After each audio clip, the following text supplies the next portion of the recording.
Hi, I'm Kenneth WAJDA. I'm a professional photographer here in Colorado. Welcome to another one of my photography talks. Today I'll talk about gear, and kind of a special gear. This is a Graflex 2x3 camera. It shoots a 6x9 negative if you have film cut, but to use it you have to pull the lens out. Let me just do that real quick.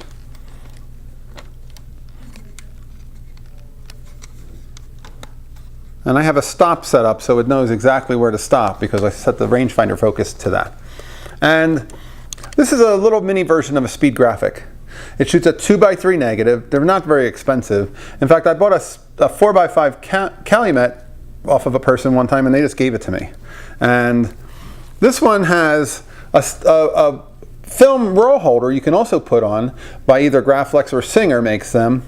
I've been told the Singer ones are better because maybe they were made later. And this one's a Singer. And then you can use regular 120 raw film.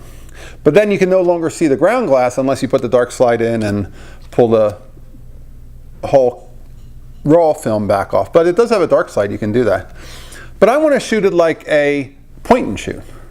You know, I want to be able to go around and say, okay, I want to photograph on the local mall, outdoor mall down in Boulder, and I want to, go up to people and take their photograph like this. There's a rangefinder focus here. I can see where focus is. Now you're in focus. I can set exposure. It's got a Mamiya 100mm 3.5 lens, so it's not a really slow lens, and there's a quality to it.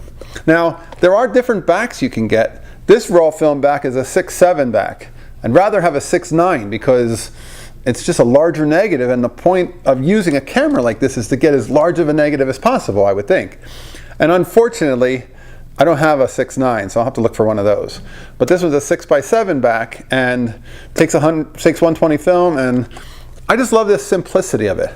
And it's definitely an attractor. It'll get attention on the street because look at it. And like I said, I want to use it like a point and shoot camera.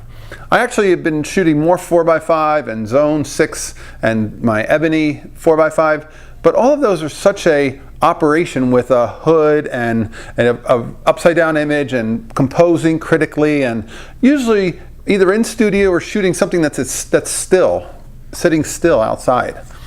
I like the idea of shooting people, and I want to shoot with larger negatives, so I'm interested in taking this out, walking around and capturing portraits of people using a larger negative than I can get with a Rolleiflex, but also getting them to respond to this camera, which has a way different feeling, but then also has the viewfinder and the rangefinder, so I can use it as a handheld camera without having to put it on a tripod and setting up that ground glass image and focusing it under a dark cloth and all that.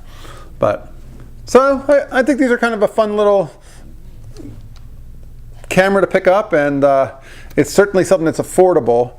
I'm sure there are a wealth of different lenses available. That one, like I said, is a Mamiya 100mm 3.5. It's probably like a normal lens on a medium format and not terribly wide, and that's kind of good for, again, street portraits. So I love doing that kind of work, and I'm always interested in trying different things, and I know there's one portrait of a street performer I did with that, and he was really amazed by it, and I'll put that in the links below if I can find it, and I think I can. And I would love to know, is anybody shooting one of these? It's kind of a quirky camera considering it's so inexpensive, and you can put raw film into it, so you're not only dealing with cut film. All right, that's today's photography talk. If you're enjoying these, hit the subscribe button. I welcome your comments, and the Patreon is right there if you can support. I really appreciate that too. Thanks so much for watching. We'll talk photography again soon. I appreciate you.